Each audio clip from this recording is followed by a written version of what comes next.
Our LMP our GTE Pro Class leaders, Kevin Escher and Richard Leeds, first and second. But just to finish off on that though, we're at Le Mans, so it's all right. We are at Le Mans. What happens at Le Mans stays at Le Mans. Chris Fogarty wants to know, did we calculate the distance in baguettes at Le Mans circuit? We didn't, but somebody else did. Your standard baguette distance is 10,970 baguettes around the Circuit de la Sarthe. What, sold and eaten? No, that's how long a lap is. It's 10,970 baguettes long. Ah, right. Now, I don't know if that's on the racing line or the inside or whatever, but yeah, there we go. I thought 10,000 would be a good number of baguettes sold as well, to be honest with you. That's why. Ellie Bartley wants to know, at the current pace, what is the expected total race lap count? And I can tell you this because Paul Truswell earlier on was saying after 4 hours, if it remained at that pace, we would be looking at a record lap distance. Really? Oh. Right, so we've got an hour. You're now going to ask me an hour to go until half time. What is the record lap distance, and I don't know. So we're going to double that. that, 170, and then add a few on, yeah? Yeah. So we're going for 369. Yeah, there's my guess. 369. McDuff wants to know, is it just me or has the TV producer forgotten there are AMR official races cars in the race? No, they haven't. They're just not in the race. They're following the race in GTE. And actually, we're talking to the director, Olivier, one of the two directors here, but the chief director, and he was saying, I'm really sorry we're not seeing very much, but we can't leave the battle in GTE. And I said, no, you absolutely can't, because there wasn't, after the first few laps, wasn't much of a battle going on in LMP1, at least not doors, you know, door banging and wheel to wheel, where the insanity of the GTE Pro race for the first 6 hours was like a last chance final at the Formula Ford Festival, wasn't it? I mean, it was a 10-lap repechage for 6 hours with about a dozen manufacturer cars in. The GTE Pro class has been insane and remains remarkably tight. This is our third place car in LMP2. Driver change as Pierre Thirier hands over to Nico Lapierre. And there is Pierre Thirier. Formerly raced with TDS in the European Le Mans Series. Thirier by TDS was the team. TDS Racing now running a separate car, and Pierre Thirier has been recruited by Seniatech. And this is Nico Lapierre heading out in the car. And this could be the start of a long stint behind the wheel for Nico. I think we'll be in for a bare minimum a triple. I think this is a double-double. Lapierre will head out for the better part of 4 hours, which is the maximum individual driving stint. But that would be at least a 5 and maybe a 6 stint run at 10 laps as a maximum for a stint in oh no, what are they doing in an LMP2 car? Yeah, they're doing 10 laps on fuel as well. I've got some questions in. Go ahead, Jules. I've got loads in. Excellent. Well, some questions and some people just thinking we're doing quite a good job. But Matthew Bastian saying it was a surprise to hear me, because he's a rally fan and just decided to watch Le Mans this weekend, so he's happy with that. And then I got some questions. Sam Ticknell saying, yeah, you were in Sardinia last week, you're now in Le Mans. Yep, that is 14 hours at home. Now, where are some of these other questions? I've got a question here. Go on. Andrew McGregor, whose handle is @McCracken13, so his name's clearly not Phil but Andrew, says, why are so many commentators Scottish? Well, it's the McMafia, that's all I can tell you. I ask myself that on an almost daily basis. Well, hang on, there's 3 commentators that are English, 1 Indian, and 2 Scots, so no, we're not. It's only just 2 Scots. You know what, I think there are a lot of Scots in motorsport in general. Yes. There is, you think about the numbers of Scotland, the population of Scotland. Well, actually, as a Scottish racing driver, you're quite unusual, because you're neither a Magnesia, De Resta, a Leslie, or a Frank Keating. And those are the sort of families that various generations have David Leslie Senior helped Alan McNeish and all of that, and the Franchitis and the DeRestas have sort of worked together. I'm the first generation of racing driver, and the last in my family. My son is not driving, he's my daughter. That's the Algarve Pro car. And who is at the wheel of that? We're going to have to flick the telly, which is Mark Patterson rather, at 66 is still the oldest driver in the race. I was going to say Jan Lammers is close, but Jan Lammers is only 62. And the South African, he was being interviewed when the car going down to Mulsanne, isn't it? Yeah, because that's the golf club. So it's a strange place to spin and not go all the way to the wall at the end. Well, there's Samantha and he's got going. He's got to find reverse nice and easy with that chocolate gear. It looks like the moment he's got onto the brake pedal, it's looped on him. Because that's right at the very beginning of the braking area. So you can see everybody else is coming by on the brakes. Oh, here we go. We might get to see it. Ah. Oh, no. Different. Oh, that Spirit of Race Ferrari. Did he get away? Whoa! Right, so he nosed into the barriers and somebody took to the gravel trap and avoidance there. He's still there. Yeah. Oh, lights off now. That's a stall. Yeah, the problem is he's got to get it into reverse and then back We were forward talking again. about that, you know, if he wasn't the car, that when each car at some stage in the weekend will have to stop at the weighbridge and select reverse and do it on their own without radioing to the pits. And it's not just a simple case of move the gear stick across an R, because quite often in the car it's quite difficult to get reverse and you've got to know how to do it. And if, it looks like he's done it in the end, but it's, he didn't do a very good job. He's got to do it again. And that gear is very temperamental. It's not easy to get, and you've got to be very gentle with the clutch. In the cap is Stewart Cox, who, along with wife Samantha, are the owners of the team, based in the Algarve in Portugal, as you might guess from the name Algarve Pro. And they are regulars in the European Le Mans Series. And this is their second I think he stalled it again. Go on.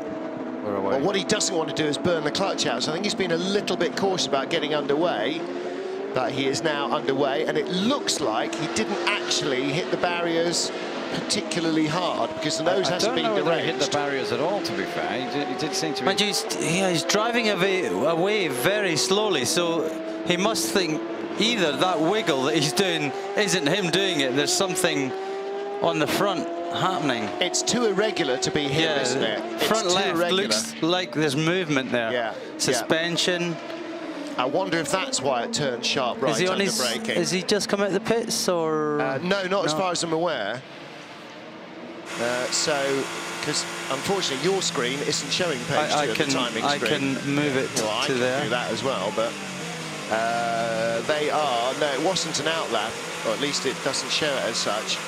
So Mark Patterson, Algarve Pro Ligier, on his way back slowly to the pits. Let's hope he gets there. They already had that oil pump they had to change. That cost them probably more than half an hour, probably the better part of an hour.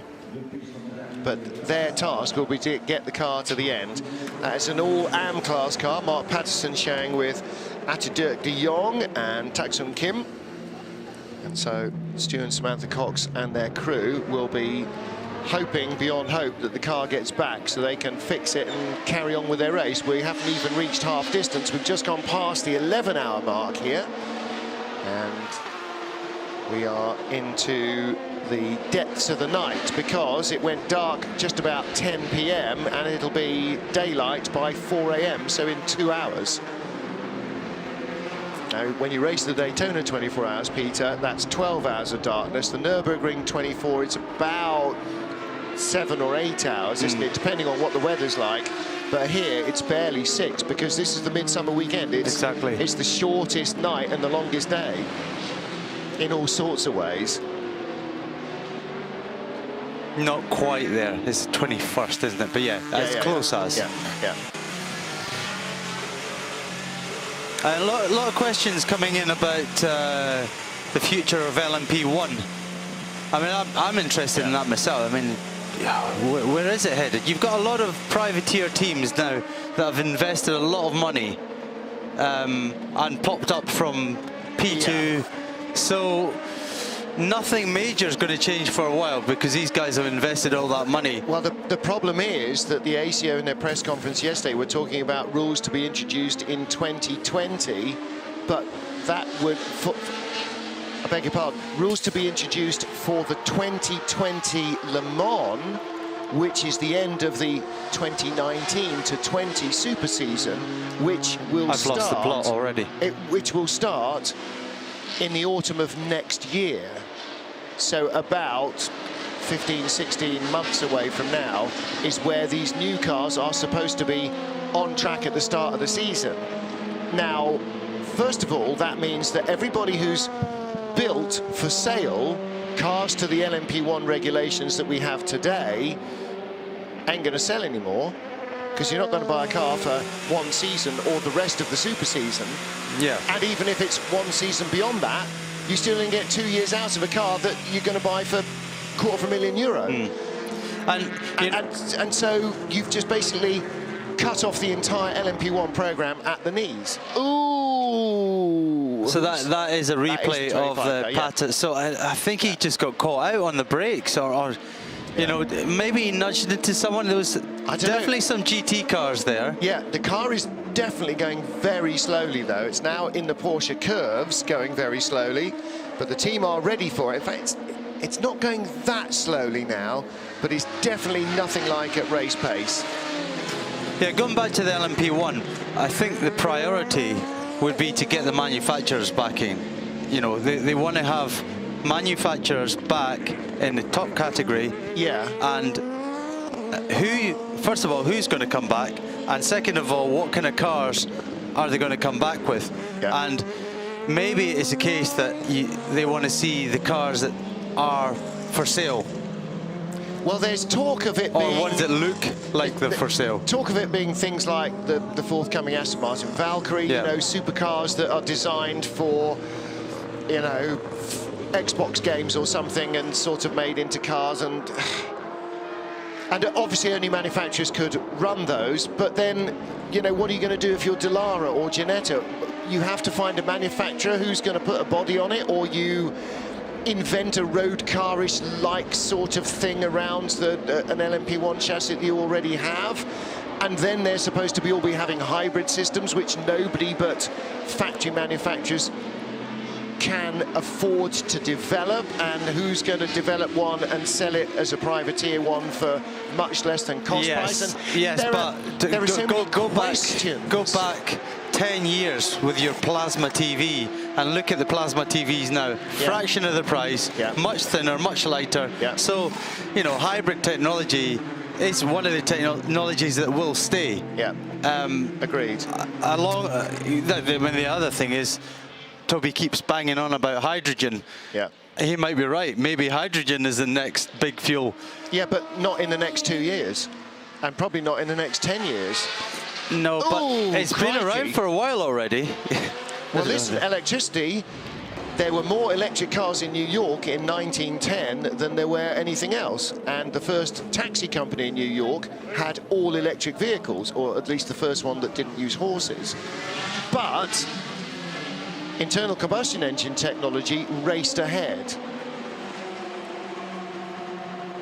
Which doesn't mean that electric power is not going to end up like the tortoise, being, you know, the dominant force, but it just isn't.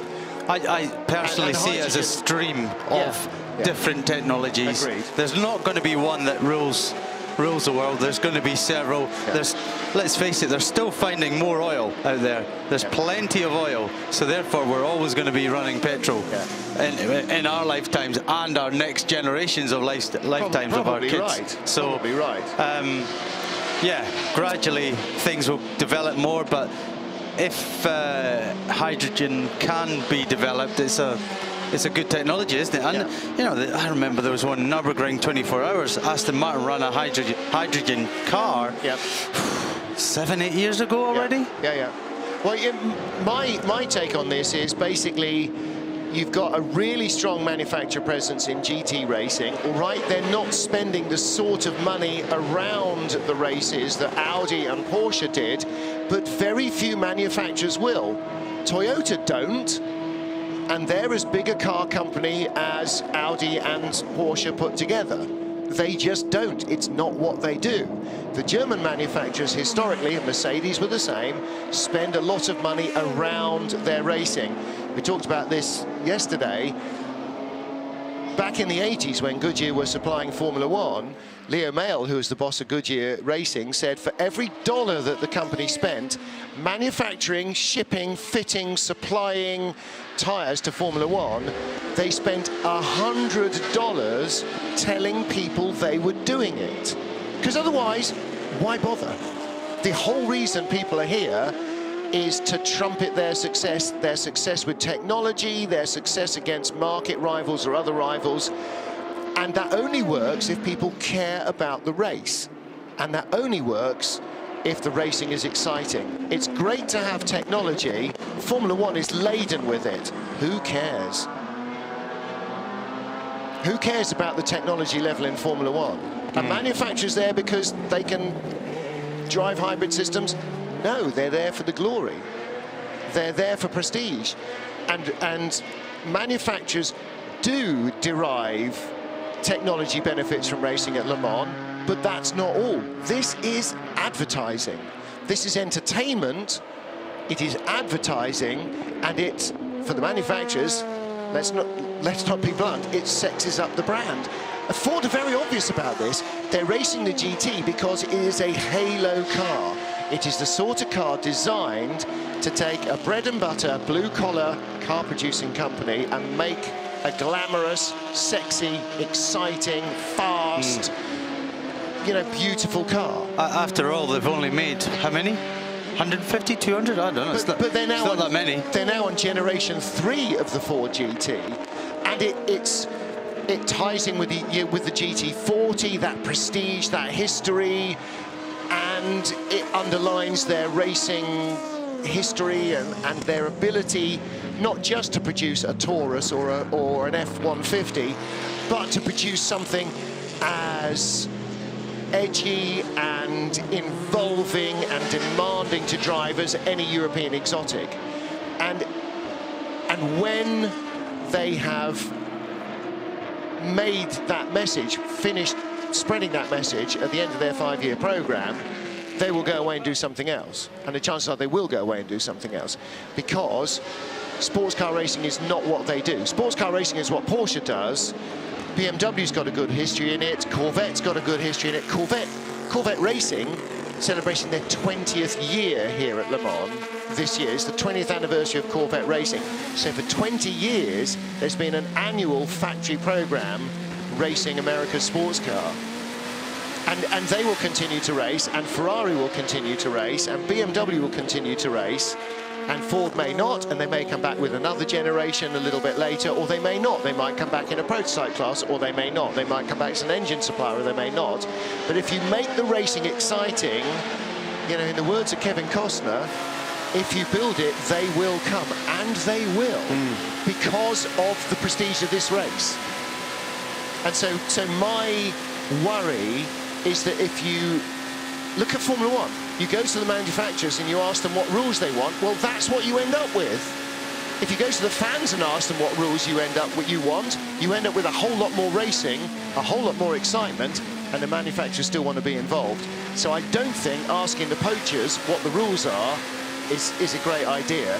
I think that the ACO and the FIA need to lead, but what Le Mans has done historically for so many years, allow new technologies to be developed and involved, but I don't think they should be necessarily mandatory, unless it's on a safety basis. So, yeah. So I would like to see, and I think every fan would like to see, LMP1 and DPIs, the top of the tree in prototype racing in American racing in IMSA. I would like to see both of them given a little bit more performance to get them away from LMP2 And then you've got sort of this unification of rules across the Atlantic, across the two major global racing platforms, which are close at the moment, but not the same. And that means that American manufacturers or American teams who race with Daytona prototypes can't come over here. Someone somewhere will lose out from that though, and financially, and I don't think it'll happen. Why will they? Well, why did it not happen already? Why didn't IndyCar and F1 ever combine with the same rules? Bernard Charles Ecclestone. Well, now Liberty and IndyCar, they're both American owned. Yeah. So, you know, someone will lose out financially in it, and I don't believe that'll happen. Well, you know, the key here to the whole of sports car racing across the planet, without wishing to diminish IMSA and their races in any way, is this race. This is what it's all about. This is where it grew up from. This is still ground zero for everybody. Still, anyone in a sports car wants to race here. And so the ACO actually not only has the power, but sort of also with that comes the responsibility to lead the sport and to create a basis for the sport and ground rules for the sport that allow as many people as possible to become stakeholders in it. And the more people that can come here and race, the more the chance of the sport continuing to thrive and survive across the globe is. You know, we've already seen American Le Mans Series spun off, Asian Le Mans Series spun off from this, European Le Mans Series, Michelin Le Mans Cup, and so on. So they're building this ladder from LMP3 all the way up to LMP1, from a regional basis through to this sort of global peak. And I think that's really important, to keep that natural progression, because that encourages enthusiastic drivers, engineers, team owners to look at the next step and to make that next step and to move up that ladder of performance from starting in LMP3 and maybe, you know, below that, and really a national basis at LMP4 to then be able to move up in increments. I mean, Algarve Pro, a great team, a great example of that. TF Sports, a great example of that. Started racing in British GT, Michelin Le Mans Cup, European Le Mans Series, World Endurance Series Le Mans. You know, they've moved up those ladders. They've grown with the sport. The engineering has got better. The team organisation has got better. The driving has all, you know, stepped up every time they've stepped up a level, and that's what the sport needs. Yeah. Same as us. You know, we're all getting older. We need the younger replacements coming through, and that's, you know, hopefully the new rule format will encourage and allow that, rather than saying, well, this is really only for big manufacturers with an awful lot of money to spend. There's a place for them, don't get me wrong. It mustn't be all about. It's a little bit catch-22, though. You've got to have both. You know, think back. It's like F1. The lower teams are never going to win, apart from when Braun won. Well, that's why we have a class structure, because privateer teams can win in LMP2 and in GT-EAM. The factory teams are at the moment in LMP1, or were in LMP1 hybrids, but are particularly in the GT class. Now, you might say, okay, we don't need prototypes anymore, let's make it all GT. It happened before, but it actually happened before because the prototypes sort of stopped being relevant and Group C ended and nobody had another prototype answer. And then suddenly cars like the McLaren, the Ferrari F40 and so on from the BPR series basically became the de facto sports cars that everyone was racing. And after, you know, the TWR, Yoast cars and all of that, basically there were no more prototypes. Nobody was making any. And so everybody raced GTs. But that wasn't the organisers deciding, right, we're going GT. That happened organically because they were led by the market. You know, and to a degree, if people are buying privately run prototypes and LMP2 tells us they absolutely are, and LMP1 tells us they absolutely are, you're cutting off an awful lot of potential entrants at Le Mans by saying, we really want the top class to be super duper duper hypercars.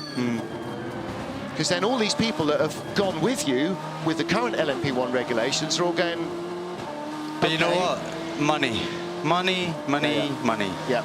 And the manufacturers have got the money. Yes, they have. And that's what it all comes down to. So make the exciting racing and they'll come with their, you know, Porsche will build a normally aspirated LMP1 car, or or Toyota will, or whoever. I mean, Toyota apparently are already working on a car on a non-hybrid basis, in case that's the way the rules go, because actually, I sort of almost think at Toyota it's got a little bit beyond we just want to win Le Mans, and I think they sort of almost can't stop themselves coming back now, which is quite an interesting situation to be in. I think it's now so much a part of what they do that it almost would feel alien to them not to be doing it.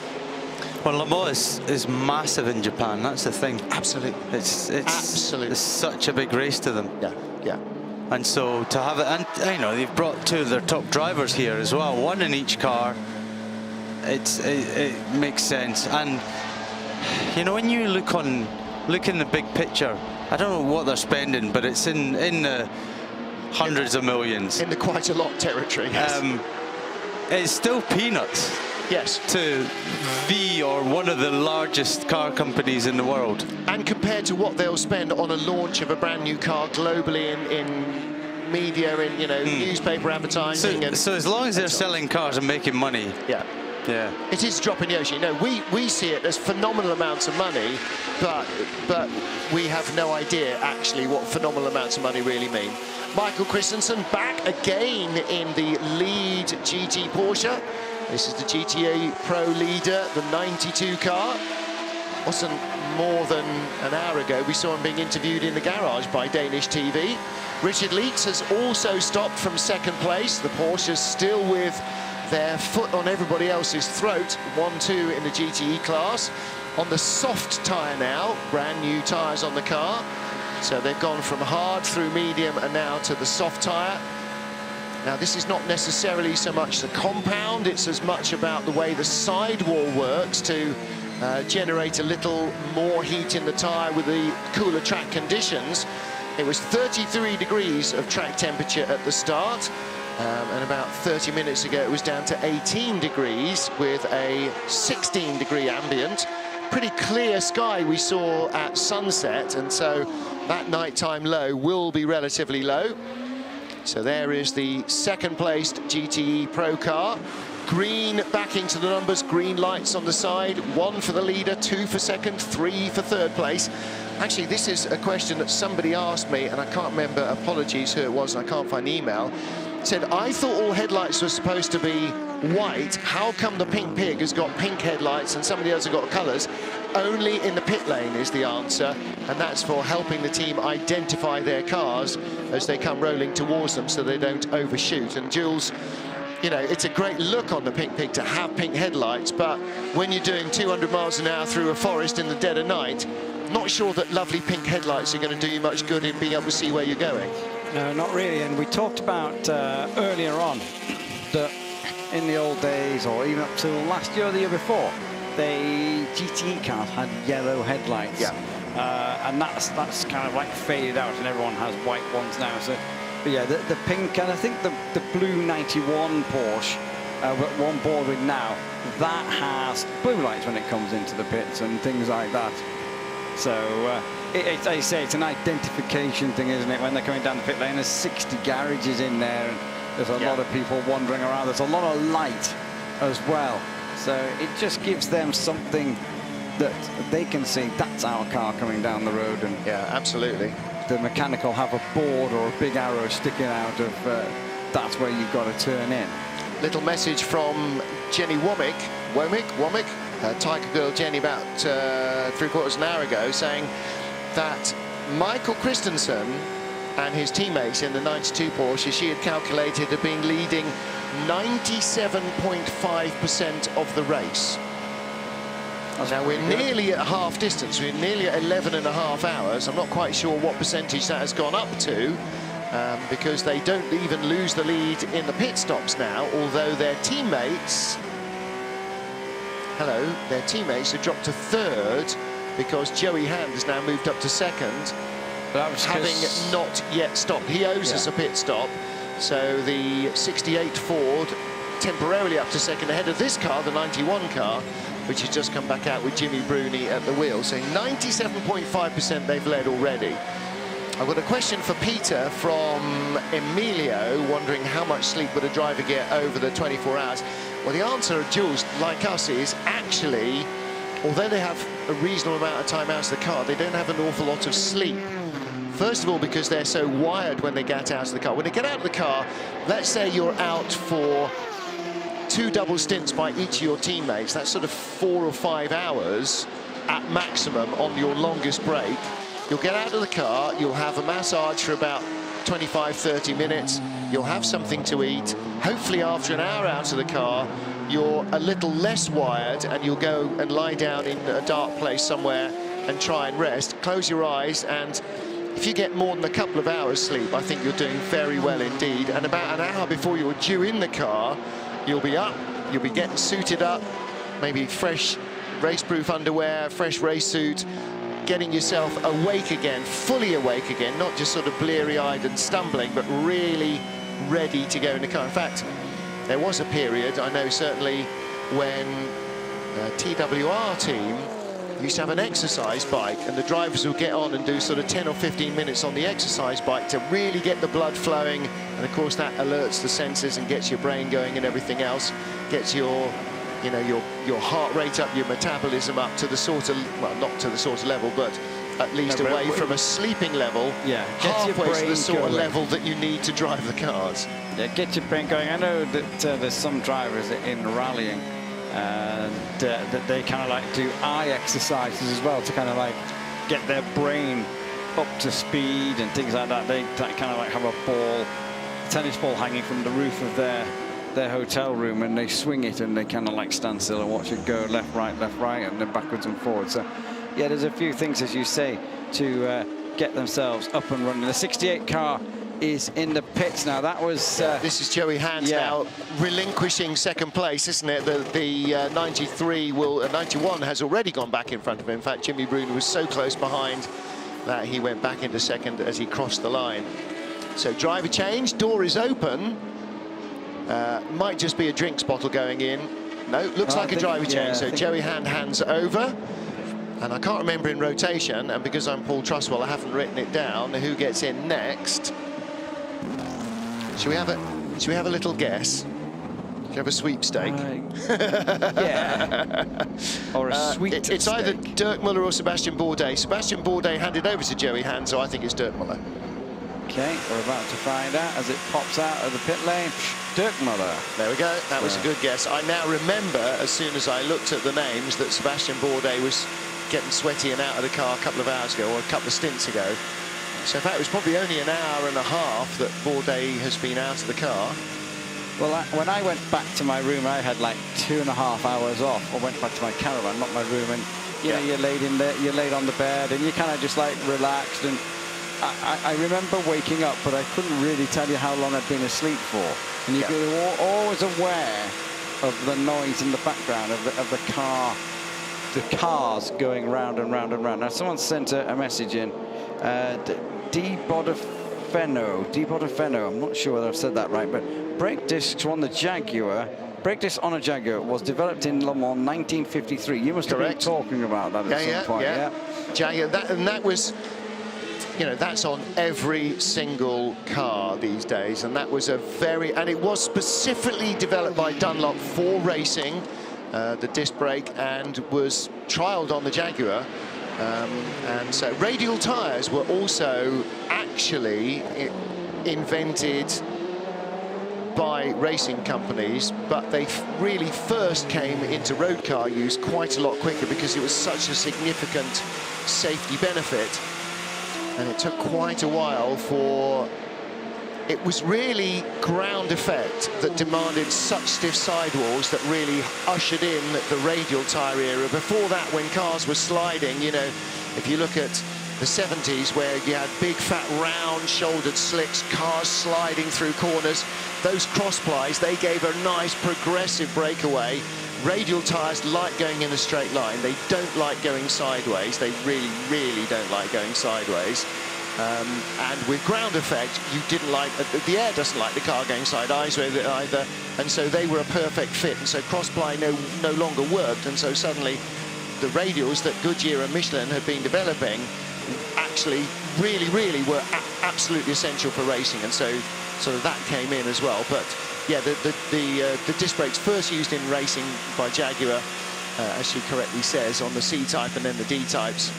And of course, you know, everybody else, the Ferraris and so on, you know, Testarossas drum braked, and Maserati 350s and 450s, you know, they were all drum braked. But when the Jaguar came steaming by you on the Mulsanne straight after sitting at full throttle for a minute and braked, you know, 100 yards later, the writing was very much on the wall. Had to change the net. Will Scott's tweeted in, I'm watching from South Africa, so it's the same time here as there.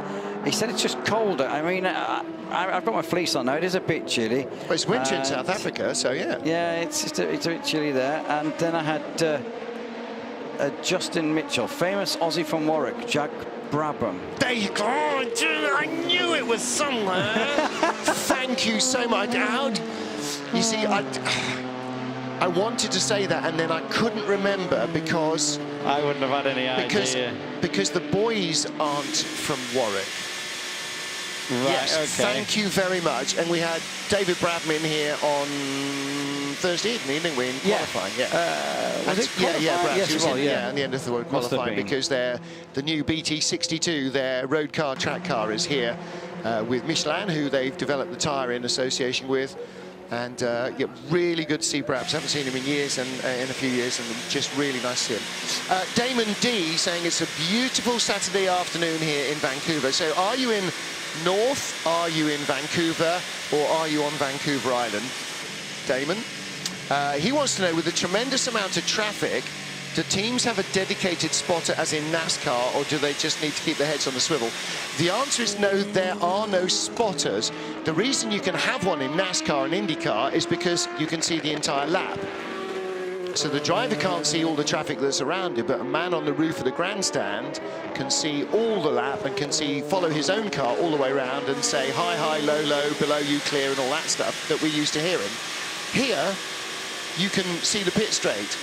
And so if we didn't have a telly about every 3.5 minutes, and as he comes past me now, it's Fernando Alonso still leading for Toyota.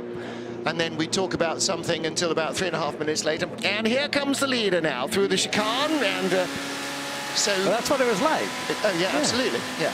In exactly that accent. It did sound like that. So they don't. But what we do have is a GPS tracking system supplied by Alcabel, who do all the timing. And so you can have a screen in the pits, and you can isolate your car, or highlight your car, and then you can tell him what's going on. So, for instance, we're going down the Mulsanne Straight, and I can see a Corvette.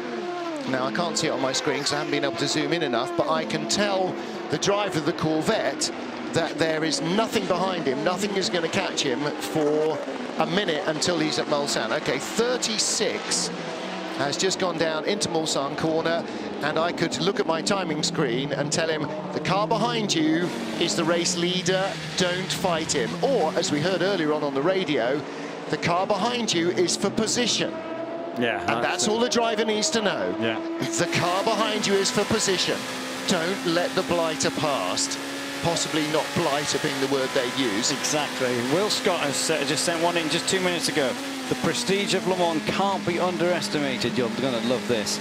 That the year that Mazda won, his late father sold his Porsche 911 in favour of a Mazda MX-5. I bet he regretted that instantly, and I bet his son did as well.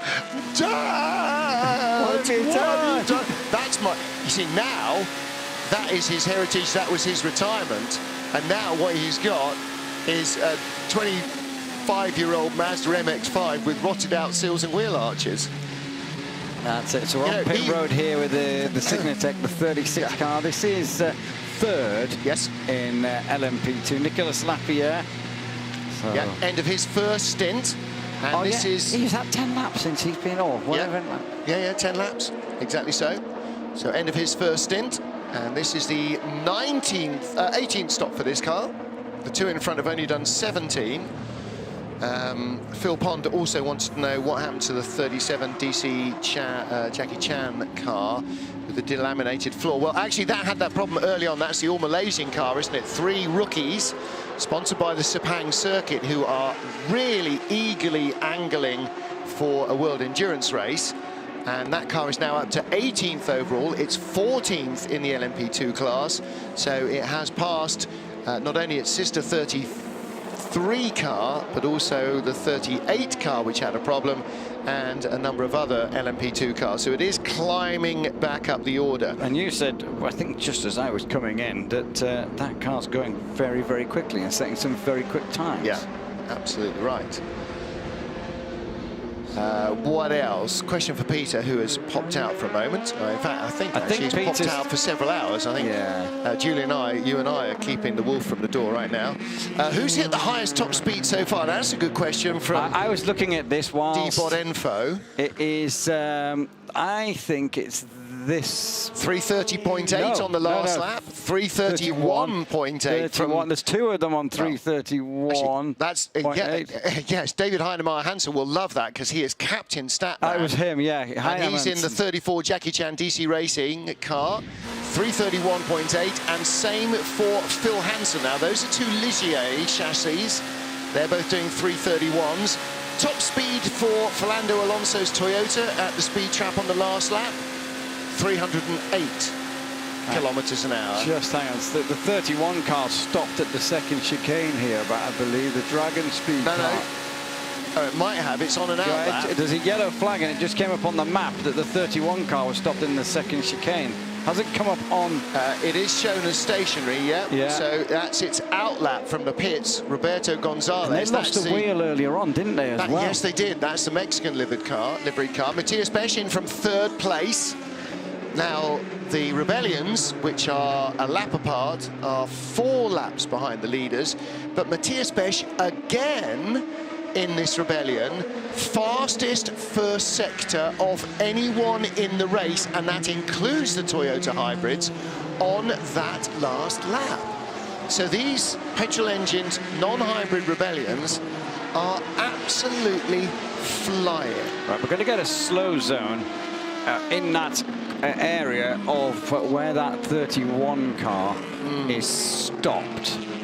Well, so that'd be slow zone 4. So that's basically, as you can see on your map there, between that little bobble to the next little bobble. So that's chicane 1 to chicane 2 on the Mulsanne straight.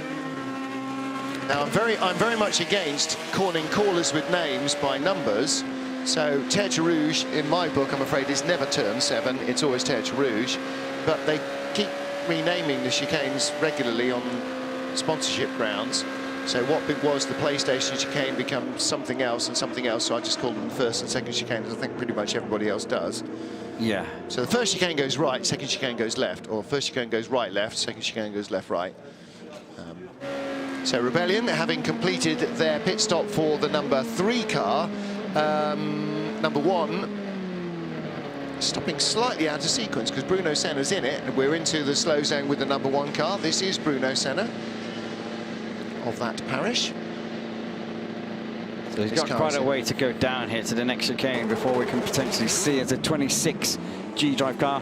Rushanov is back on board. That's the leader in LMP2, and it's leading very comfortably. It really is. They've had a good run. Christensen in the 92 Porsche still leads GTE Pro, and the 77 Dempsey Proton Racing still leads the AM category. We're now about an hour behind in our question answering, so let's rattle through a few more. Amelia wants to know how fast you think the 919 Evo would lap at Lassart. That's a very good question. I bet you that Andreas Seidel could answer that in the simulation to probably the 10th of a second. Their current target, by the way, is to try and set an all-time new lap record around the 5-minute mark on the Nordschleife. And they've booked a day. They've got one day there, but we didn't find out when that was. I don't think it's far away. No, Thomas Falconer, well, you want it to be as warm and as long a day in daylight as possible. Thomas Falconer wants to know why don't GTE Pro Class have yellow lights? Nobody has yellow lights anymore. That happened last year, and just because. Just because. The screen inside showing the flags and everything is called the FIFA marshalling box. I think it probably isn't. I think you're confusing World Endurance Racing with some kickball sport that's currently happening in Russia. Yeah. FIFA being the governing body of World Football Association as opposed to automobile. Sad news, wait a minute, Ginetta. Sad news from Mana Weck. The 6 Ginetta GT60 LTP1 is a retirement from the 24 Hours of Le Mans. Okay. The car has stopped at the second chicane on the Mulsanne straight. It won't restart. Right, nephew of Marker of Doom, Yeah. Ollie Rowland was at the wheel, so Ollie Rowland, Alex Brundle and Oliver Turvey are out of the race. Ginetta down to 50% of the entry, or of their previous entry, so we now have lost our 5th car. And we are almost halfway through the race. So, so the Bicolis racing team was a racing incident. It wasn't frailty, it wasn't unreliability, it was purely getting tripped up in traffic. That had a huge crash in the Porsche curves. The number 6 car has finally decided it's not going to restart and has retired. The number 17 car, another big crash in the Porsche curves, and that SMP Racing BR1 has retired. Who else have we lost? We lost the 98 car, a big crash going into the Porsche curves for Paul Dall'Anna in the 98 Aston Martin that was our world champion winning team last year. And we have lost the 94 Porsche for reasons I don't know, because I didn't put the Marker of Doom. And it's not as neat as your Marker of Doom, but that was that rear suspension failure on the right-hand side. Okay, so did that make it back to the pits at the time? Yeah, they got back to the pits, and I don't think they left the pits. No. Another message in here. Oh yes, it let go with Romain Dumas at the wheel, didn't it? He had a monster rally driver save. Yes. Yeah. Matthew Doss. It's a cold winter's morning here in Brisbane, Queensland, Australia. Bris Vegas. It's got down to 6 degrees overnight. It's 10:40 on Sunday morning. He's been up since 1 p.m. Saturday and has watched the race non-stop. Well, you live in a wonderful city. I have to say, I really do love Brisbane a lot. Spent a lot of time on the Gold Coast when I was a much younger man. And Australia's Winter Olympic skeleton athlete comes from Brisbane as well. Here's Alonso, just watch him cut through here. Dear me. He's on the brake, so he's got traffic. What amazes me in the dark is we were on board with Alonso about 20 minutes ago when he turned in to the Porsche curves, and as you pointed out a couple of times, that's the main road, and then it just slots off into the dark right. He's in the pit lane as well. And it's finding at that speed where you've got to slot, because you're in full light and then it just goes dark. It's a remarkable ability to just do that like a metronome, lap after lap. At that speed. Yeah. But that's what drivers talk about when they have the rhythm.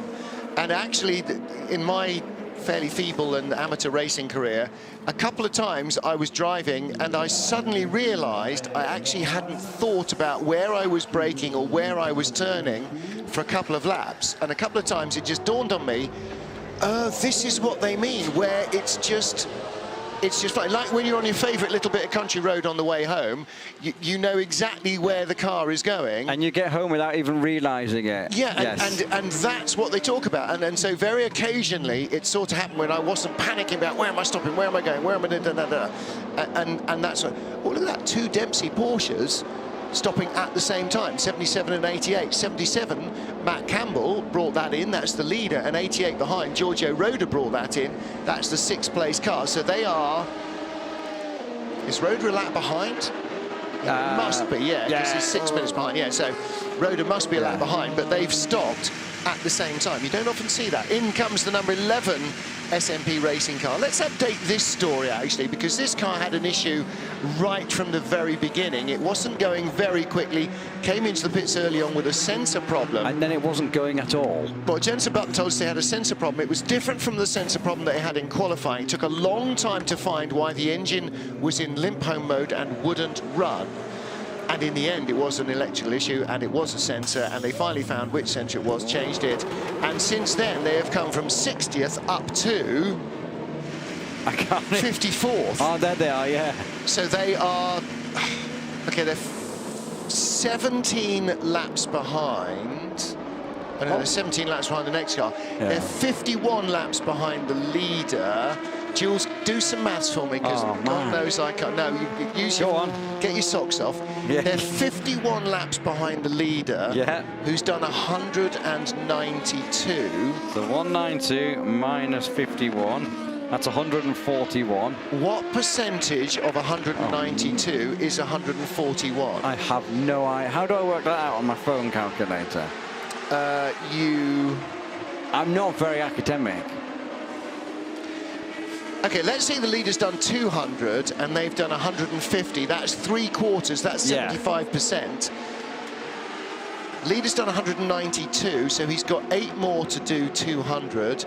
They have done, this is maths live on air, everybody, and this is why I try not to do it. And I wasn't sure where we're going with it, but never mind. Hang a minute. They've done 123. No, they've done 105. 11 have done 137. Yeah. And the leader has done, come on screen, 192. So when the leader's done 200, that'll be 8 more, and they'll have done 145. Which is not 3/4 of the leader at the moment. So they have not got, they are not within 75% of the distance that the leader has covered. So they won't get any points. As of now, halfway. So they've got halfway. They've got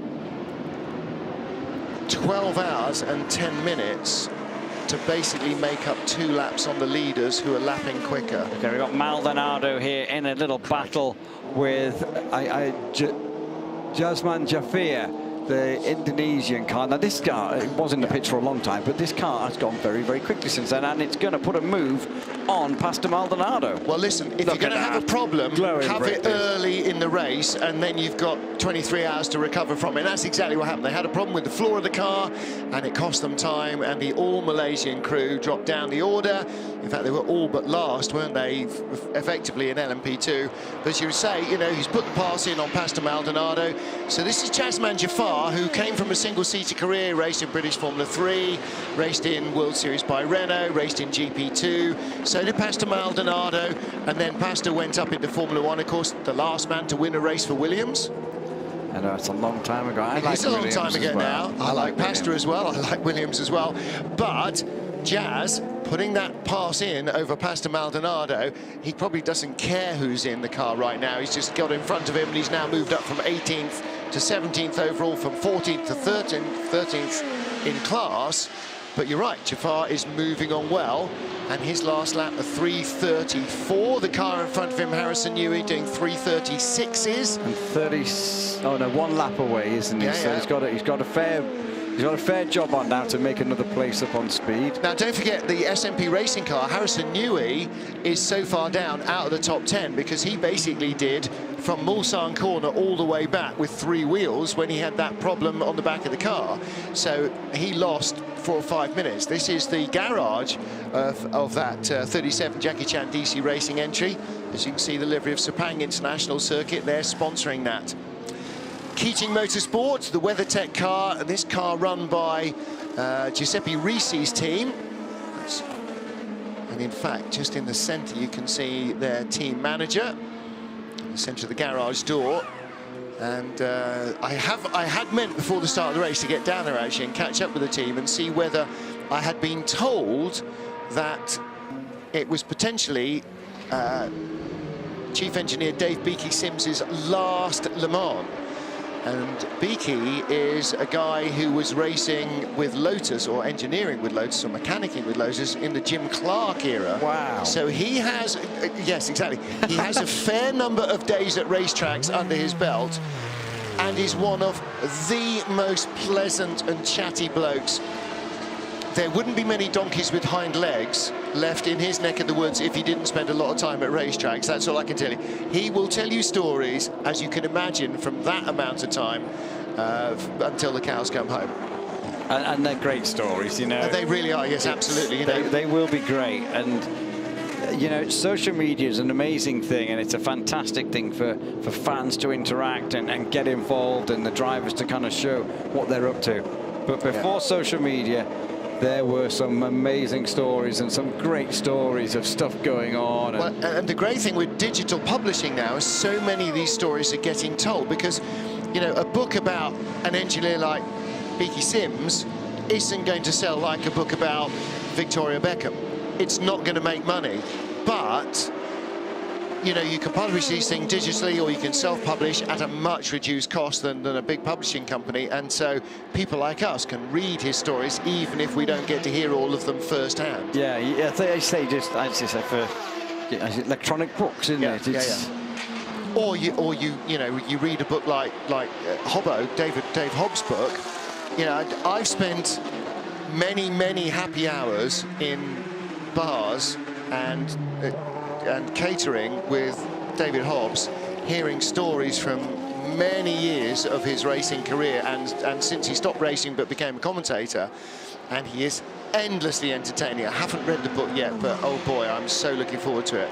Now this kid driving, and I'm going to call him a kid because he's 18 years old. Kid.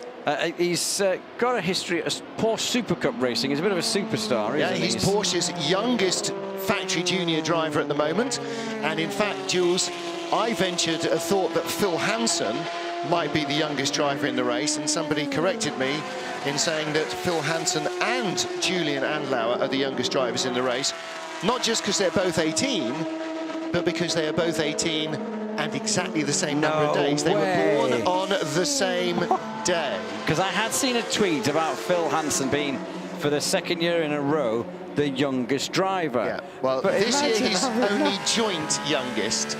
That's quite amazing, isn't it? The youngest starter we've had in recent years was 16, about 3 years ago, and I can't remember for the life of me who it was. Oh, man. I think it was in...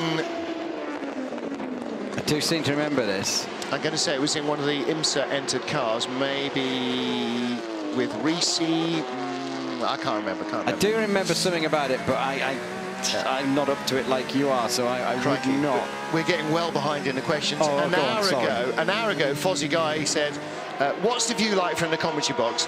Well, because we're not doing circuit commentary and because we're doing television, basically anything that gets in the way of the television screen is not good news. So my ideal commentary box is a dark room with no windows, decent airflow, and a good large TV monitor. We actually have a window at the front, which means that the box is too hot in the day. But we've put lots of posters over the window, so we can't see out of it.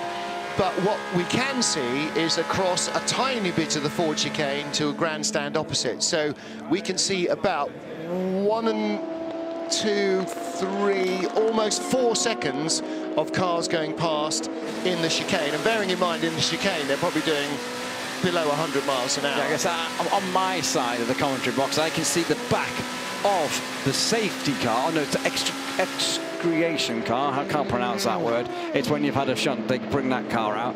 The safety car is around here somewhere, and I can see pit entry. That's what I can see. I can now see safety car A parked to the right. And rescue vehicles and so on are in the hard standing area right in front of us. Callum Porter said, what about BOP? It is productive, it gives close racing, that's why we have it, so we don't have Mercedes or somebody like them running away at the front and everybody else leaving because there's no chance of winning. But he says, what's the point? Because why bother to innovate and improve?